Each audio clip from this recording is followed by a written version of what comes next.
여러분 안녕하십니까? 포항 MBC 뉴스데스크입니다. 경주 엑스포 통합 과정에서 경상북도가 통합조례안의 입법 예고 기간이 끝난 뒤에 엑스포 정관을 개정한 것으로 확인됐습니다. 경주시의회는 당초에는 정관에 없었던 도지사의 해산 권한을 신설했다며 명백한 꼼수라고 주장했는데요. 경상북도는 조례안 발의로 통합이 가능하고 근거 마련을 위해 정관을 개정했다고 해명했습니다. 임재국 기자의 보도입니다. 경상북도가 경북문화관광공사와 경주 엑스포 통합을 위해 지난해 11월 조례안을 입법 예고했습니다. 한 달 동안 의견 수렴 등을 거쳐 통합 조례안을 도의회에 제출했고 지난달 본회의를 통과했습니다. 그동안 경주시의회는 비영리 엑스포재단과 영리기관인 관광공사와의 직접 통합은 문제가 있고 민법상 엑스포재단 해산 요건에도 맞지 않는다며 강하게 반발했습니다.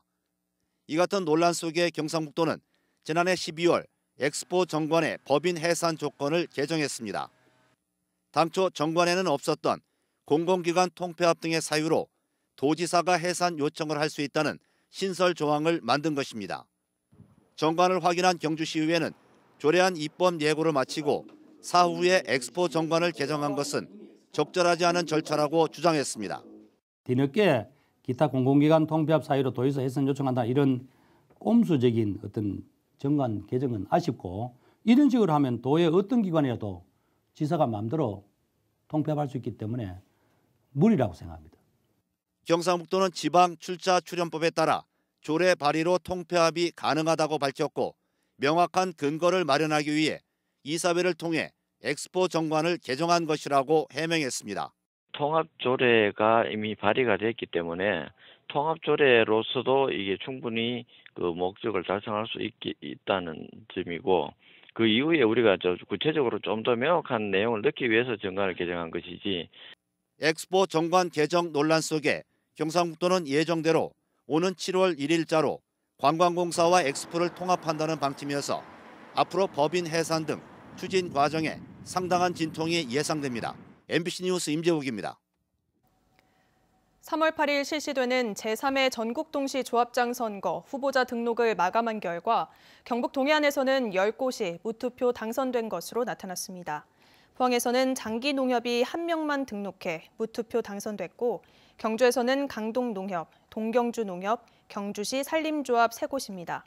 또 영덕농협과 영덕산림조합, 울진중앙농협, 울릉농협도 무투표로 당선이 됐고 강구수협과 죽변수협도 1명이 등록했습니다. 반면에 신포항농협과 남포항농협에서는 5명의 후보가 등록해 최고 경쟁률을 기록했고 포항농협, 포항축협, 동해농협, 안강농협, 외동농협도 4명이 등록했습니다. 포항과 경주가 미분양 관리지역으로 다시 지정됐습니다. 주택도시보증공사는 제73차 미분양 관리지역으로 전국 10곳을 지정했는데 포항과 경주, 대구 중남구, 수성구 등 대구 경북이 5곳으로 절반을 차지했습니다. 포항은 미분양이 6,000가구, 경주는 1,500가구에 육박하고 있습니다. 포항 죽장면의 토마토 장목반이 토마토 작물로는 경북 최초로 정부 지정 수출 농산물 전문 생산단지로 선정됐습니다. 토마토는 지역의 여러 곳에서 생산이 되고 있는데요. 왜 죽장 토마토가 수출 1위 품목으로 자리를 잡았는지 그 비결을 이규설 기자가 취재했습니다. 포항 죽장면은 행정구역상 포항이지만 청송군 부남 현동면과 접해 있는 산촌 마을입니다. 해발 고도가 400m로 준고랭지이다 보니 밤낮에 기온차가 커 죽장 토마토는 여름에 출하되는데도 육질이 단단한 것이 특징입니다. 식감도 좋고 해서 브랜드가 우리 공판장에 나가도 다른 토마토보다 우수한 성적으로 가격을 받을 수 있습니다. 특히 저장이 쉽고 잘 물러지지 않아 주로 햄버거 패티와 함께 들어가는 고급 토마토로 해외에서 인기몰이를 하고 있습니다. 그래서 지난해 경북 토마토 수출 물량 73톤 가운데 96%를 죽장 토마토가 차지하며 압도적인 수출 1위 품목으로 자리 잡았습니다. 상옥리 30여 농가가 마음을 모아 오랫동안 재배가 까다로운 유럽종 토마토 재배 기술 연구에 몰두한 결실이기도 합니다. 하여튼 밑에 미세무지라든가 많이 툴을 해야만이 수출할 수 있고 그래야 또 맛도 있고 그래서 키우기로 하면 상당히 힘듭니다. 토마토 작물로는 경북 최초로 수출 농산물 전문 생산단지로 지정돼 생산 환경 현대화 비용 등 연간 1억 원 이상 지원받을 수 있게 됐습니다. 우리가 이 상옥 토마토를 좀 더 확대해서 확실한 수출 종목으로서 나아갈 수 있도록 지원하도록 하겠습니다. 포항시는 토마토 이외에도 여름무와 시금치, 부추, 배추 등의 농산물을 앞세워 해외 틈새 시장을 집중 공략하고 있습니다. MBC 뉴스 이규설입니다. 포항 영일만항과 러시아 블라디보스토크항을 오가는 국제 카페리 운항이 추진되고 있습니다. 포항시에 따르면 국내 한 해운업체가 주 2회 포항 블라디보스토크 항로를 운행하겠다며 지난달 해양수산부에 사업면허 신청을 했고 해수부는 조건부 면허를 발급해 법령상 조건을 갖추면 상반기 중 취항이 가능한 상황입니다. 지난 2019년 국내 한 선사가 포항 영일만항과 블라디보스토크, 일본 마이주르를 오가는 국제 카페리 운항에 나섰지만 코로나가 번지면서 5개월 만에 운항을 중단한 바 있습니다. 대구지방고용노동청은 최근 석 달 동안 실업급여 부정수급 특별 점검에 나서 대구 경북 부정수급자 41명을 적발했습니다. 해외 체류 기간에 국내에 있는 가족이 대신 인터넷으로 신청을 하거나 취업 사실을 속인 경우 등 1억여 원을 부정하게 받은 것으로 조사됐습니다. 노동청은 코로나19 이후 실업급여 규모가 크게 늘었다며 추가 징수액 포함 1억 4천여만 원에 대해 반환 명령을 하고 1년에 한 번 하던 특별 점검을 2번으로 확대하겠다고 밝혔습니다. 대구의 건설 현장에서 일용직 노동자가 추락해 숨진 지 하루 만에 어제 또 구미 공사장에서 60대가 작업대에서 떨어져 목숨을 잃었습니다. 안전규정만 제대로 지켜졌다면 막을 수 있었던 사고였습니다. 손은민 기자입니다. 공사장에 꼿꼿이 서 있어야 할 작업대가 넘어져 있습니다. 그 앞으로 경찰 통제선이 쳐졌습니다.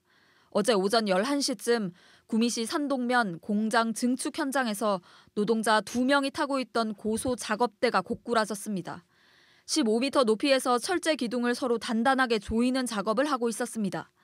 바닥으로 떨어진 하청업체 소속 60대 인부가 숨졌고 함께 떨어진 50대는 머리를 다치고 뼈가 부러졌습니다. 장비가 넘어지지 않도록 바닥과 고정하는 안정장치인 아웃트리거가 제대로 설치되지 않은 채로 작업이 이루어진 걸로 조사됐습니다. 자갈이 있는 울퉁불퉁한 노면 위에서 무리하게 설치를 했고 또 설치하면서 밑에 하단에 부정 작업을 소홀히 했고. 하루 전에는 대구의 주상복합 공사장에서 50대 하청 노동자가 떨어져 숨졌습니다.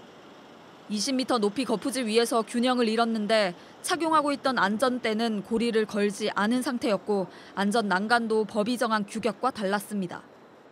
50억 이상 공사기 때문에 중대법 적용되는 현장이어가지고 작업 중지 명령을 한 상태고요. 중대재해처벌법이 시행된 지난 한 해 대구 경북에선 63명의 노동자가 숨졌습니다. 이 중 중대재해처벌법이 적용돼 노동부가 기소 의견으로 송치한 건 6건, 재판에 넘겨진 건 2건, 처벌받은 경영자는 없습니다. 올해도 벌써 8명이 일하러 갔다 떨어지고 맞고 불에 타서 목숨을 잃었습니다. 안전사고로 희생되는 노동자가 없도록 만든 법이 재기능을 못하는 사이 현장의 안전규정은 힘을 잃고 노동자들은 안전사각지대로 내몰리고 있습니다. MBC 뉴스 손은민입니다. 경북의 산업재해 사고 사망 비율이 강원에 이어 전국에서 2번째로 높은 것으로 나타났습니다. 고용노동부가 발표한 지역별 산업재해 현황에 따르면 최근 3년간 근로자 10,000명당 산재사고 사망자 수인 만인율은 경북이 0.74로 0.84인 강원에 이어 2번째로 많았습니다. 또 산재사고 사망자 총수는 72명으로 근로자가 가장 많은 경기 224명과 75명인 부산에 이어 3번째로 많았습니다. 경주시가 신경주역과 보문단지, 불국사를 잇는 시내버스 2개 노선을 신설합니다. 새로운 노선은 710번과 711번이며 오는 27일부터 운행합니다.